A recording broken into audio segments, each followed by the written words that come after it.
I never thought I'd fall in love in the produce section of a grocery store, but that's exactly where it happened. I was squeezing avocados, trying to find one that was actually ripe, when this guy reached past me for a mango. Our hands brushed, and he said, "Sorry, didn't mean to invade your personal space." And when I looked up, I saw the kindest brown eyes I'd ever seen in my life. His name was Marcus. We started talking right there between the organic lettuce and the overpriced berries. He was funny, self-deprecating in that charming way that makes you want to know more. We ended up getting coffee that same afternoon, and by the time the sun was setting, I knew something had shifted in my world. I'm James, by the way, 28 years old, working as a graphic designer in Portland. I'd been out since college, but dating had always been complicated for me. Not because of who I was, but because of where I came from. My mother, she's traditional, Southern Baptist, church every Sunday without fail, the kind of woman who still sends me care packages with Bible verses tucked between the homemade cookies. She knew I was gay. We'd had that conversation 5 years ago, and it hadn't gone well. She cried. She quoted scripture. She told me she loved me but couldn't support my lifestyle. We'd reached this fragile truce where we just didn't talk about it. I'd visit for holidays, we'd pretend everything was normal, and my dating life remained completely separate from my family life. Marcus and I had been seeing each other for 3 months when Mom called to say she was coming to visit. My stomach dropped. "That's great, Mom," I said, trying to sound enthusiastic. "When?" "Next weekend, honey. I want to see your new apartment. And I thought maybe we could go to that farmer's market you're always posting about on Facebook." I looked around my apartment. Pictures of Marcus and me were everywhere. His toothbrush in my bathroom, his favorite coffee mug on my counter. In 3 months, he'd become woven into every part of my life, and now I had a week to decide whether to erase him or finally tell my mother the truth. Marcus found me that evening sitting on the floor of my living room, surrounded by framed photos. "What's going on?" he asked, settling down beside me. "My mom's coming to visit." He was quiet for a moment. "And you're taking down the evidence that I exist." "Marcus, it's not that simple." "Isn't it, though?" He picked up one of the photos, the one from our weekend in Cannon Beach. We looked so happy. "James, I love you. I've loved you since that second coffee date when you told me about your childhood dog and got all teary-eyed. But I can't be your secret." "You're not a secret," I said, but even I could hear how weak it sounded. "Then what am I? Because from where I'm sitting, I'm the guy who's good enough when it's just us, but not good enough to meet your mother." We argued that night. Not loudly, but in that painful way where every word carries weight. Marcus left around midnight, and I sat alone in my apartment wondering how I'd managed to mess up the best thing that had ever happened to me. The next morning, I called him. "Don't take down the pictures," he said before I could speak. "I'm sorry about last night. I know this is complicated. I know your relationship with your mother is important to you." "She's going to hate you," I said quietly. "Maybe. Or maybe she'll surprise you. But James, if we're going to do this, if we're going to build a life together, at some point she has to know I exist." He was right. I knew he was right. But knowing something and having the courage to act on it are two different things entirely. My mother arrived on a Friday afternoon. I picked her up from the airport, and she hugged me tight like she always did. "You look thin," she said, which was her way of saying she'd missed me. "Are you eating enough?" "I'm fine, Mom. Actually, I've been cooking a lot lately." "You? Cooking?" she laughed. "Since when?" "Since Marcus taught me how to make pasta from scratch," I wanted to say. "Since Sunday mornings became about more than just sleeping in. Since I found someone who makes me want to be better at all the small domestic things I used to ignore." But I just smiled and loaded her suitcase into my car. The apartment tour was torture. She noticed everything. "This is a nice coffee maker. Seems fancy for just you." Marcus's mug was in the cabinet. I'd moved it, but couldn't bring myself to hide it completely. "And you have so many throw pillows now. You used to say pillows were pointless." Marcus said pillows make a house feel like a home. He'd bought most of them, actually, slowly transforming my bachelor pad into something that felt lived in and loved. That evening, we went to dinner at my favorite restaurant. Mom ordered the salmon and spent 20 minutes telling me about the church's new youth pastor. I nodded, picked at my food, and felt the weight of everything unsaid pressing down on my chest. "You seem distracted, honey," she said finally. "Is everything okay?" This was it. This was the moment. I opened my mouth, but what came out was, "Just tired from work, big project deadline coming up." I hated myself a little bit more. Saturday morning, Mom wanted to go to the farmer's market. I texted Marcus, "She's here. This is harder than I thought." He responded immediately, "I believe in you. I love you." We were looking at handmade soaps when Mom said, "So, are you seeing anyone?" My heart stopped. "What?" "You heard me. Are you dating someone?" I could lie. It would be so easy to lie. "Yes," I said instead. She was quiet, examining a bar of lavender soap like it held the secrets of the universe. "Is it serious?" "Very." "I see." She put the soap down. "And this person, are they good to you?" "The best person I've ever known." She looked at me then, really looked at me, and I saw something in her eyes I couldn't quite name. "Well," she said carefully, "I'd like to meet them sometime, if you're comfortable with that." I almost dropped the soap I was holding. "You would?" "James, you're my son. I don't understand everything about your life, and I'll be honest, some of it still troubles me. But I've been thinking a lot lately about what matters. And what matters is that you're happy and that you're loved.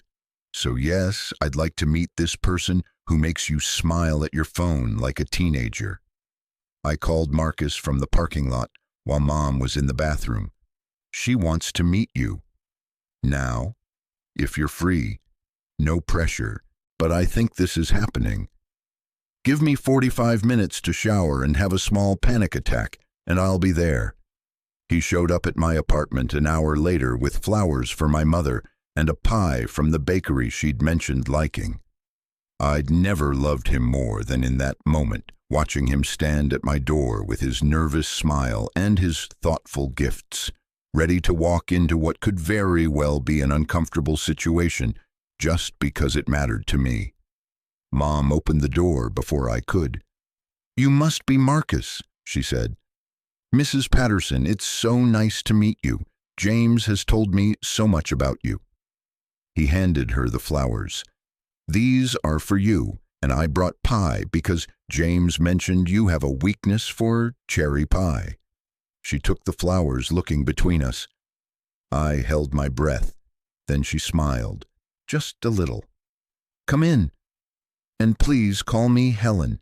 Mrs. Patterson makes me feel old." The afternoon was awkward at first. We sat in my living room making small talk about the weather and Portland traffic. But then Marcus asked about her garden, and I watched my mother light up the way she always did when talking about her roses. He listened, genuinely interested, asking questions about pruning techniques and soil pH levels. "You know about gardening?" she asked, surprised. "My grandmother taught me. She had this incredible garden in her backyard. Every summer we'd spend hours out there together. She used to say that tending a garden teaches you patience and faith. You plant something tiny and you have to trust it will grow." Mom smiled. "Your grandmother sounds like a wise woman." She was. She passed away 2 years ago, but I still think about her every time I see roses. There was something in that moment, watching Marcus share something personal and painful with my mother, watching her soften in response. It wasn't acceptance, not yet, but it was something. A beginning. Sunday morning, I woke up to find Mom already dressed. "Church starts at 10, she said. "I looked up the closest Baptist church. It's about 15 minutes away." I nodded, expecting this. She'd never missed a Sunday service in her life. "I'll drive you." "Actually," Marcus said from the doorway, and I nearly jumped. I hadn't heard him come in. I'd given him a key 2 months ago, and he'd started letting himself in on Sunday mornings to make breakfast.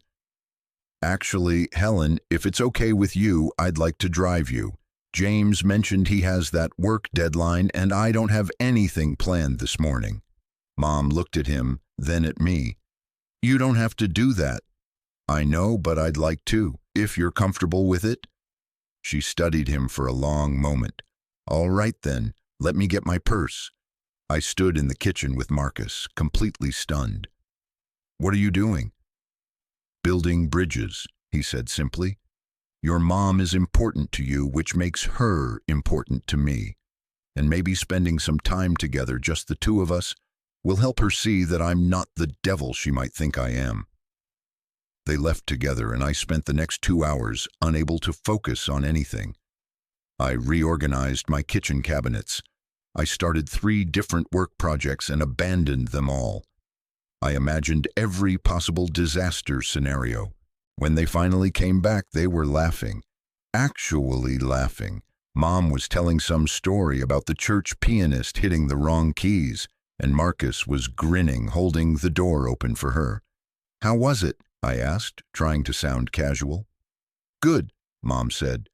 "The sermon was about loving your neighbor. Very timely." She looked at Marcus. "And Marcus here has a beautiful singing voice. Who knew?" "You sang in church?" I asked him. He shrugged, a little embarrassed. "They needed help with the hymns. Your mom volunteered me." That evening after dinner, Mom and I were alone in the kitchen doing dishes. She washed, I dried, the way we'd done it my whole childhood. "He's a good man," she said quietly. "He is. He loves you. I can see it in the way he looks at you." I didn't trust myself to speak, so I just nodded. "I won't pretend I understand everything, James. My faith, my beliefs, they're complicated. But I've been praying a lot these past few years, asking God to help me know what's right. And today, sitting in that church with Marcus, listening to him sing about grace and love, I thought maybe I've been asking the wrong questions." "What do you mean?" She set down the dish she was washing and turned to me. "I've been so focused on what I think the Bible says, on what my church teaches, that I forgot the most important thing. You're my son. And that young man out there makes you happy in a way I've never seen before. He's kind and thoughtful. He drove me to church without being asked. He asked about my garden and actually listened to the answers. He treats you with respect and tenderness. So maybe the question isn't whether I understand or approve. Maybe the question is whether I'm willing to choose love over fear." Tears were streaming down my face. "Mom?" She pulled me into a hug. "I'm trying, honey. I'm really trying. It might take me some time, but I'm trying." The next morning, as I drove her to the airport, she said something that will stay with me forever. "Marcus mentioned he drives past a church every Sunday on his way to your place. I told him if he ever wants to pick me up for service when I visit, I'd appreciate the company. You're planning to visit again?" "Of course. I want to get to know him better, and maybe you could both come home for Thanksgiving this year. I'll need time to prepare everyone, but I think it's time."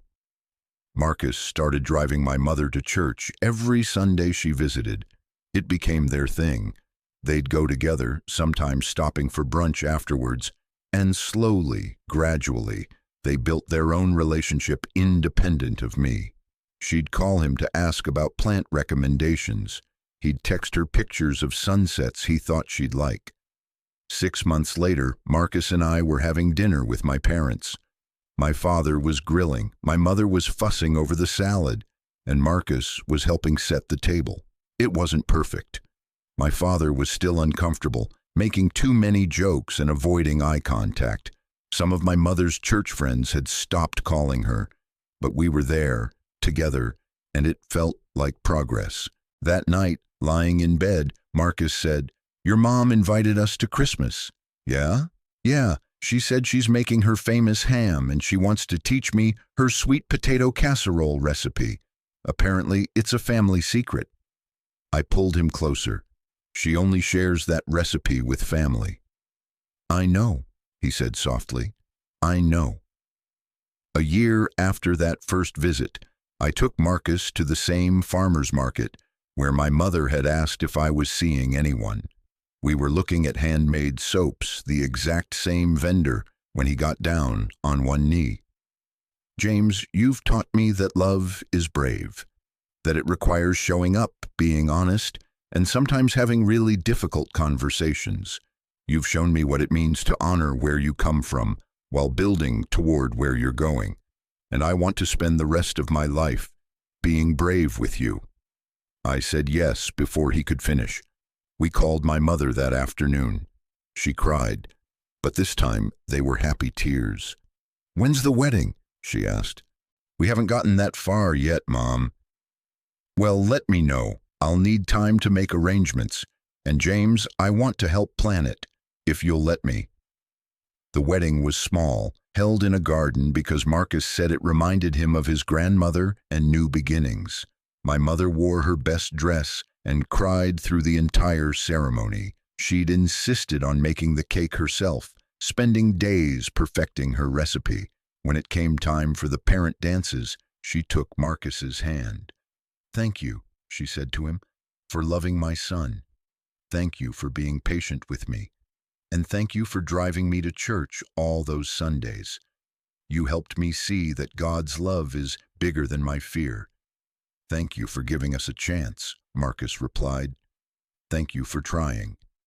Now, every Sunday morning, even though we live in our own house across town, Marcus still picks up my mother for church. It's their ritual, their time together. Sometimes I join them, but usually I let them have those hours. They've become close in a way that has nothing to do with me and everything to do with two people who chose to see past their differences and find common ground. Last Sunday, I watched them leave together, Marcus holding the car door open for her, Mom laughing at something he said. And I thought about that day in the produce section, how a chance encounter over avocados and mangoes led to this life I never imagined I could have. Love isn't always easy. Sometimes it requires courage. Sometimes it means having hard conversations and taking risks. Sometimes it means giving people time and space to grow. But when it's real, when it's right, it's worth every difficult moment.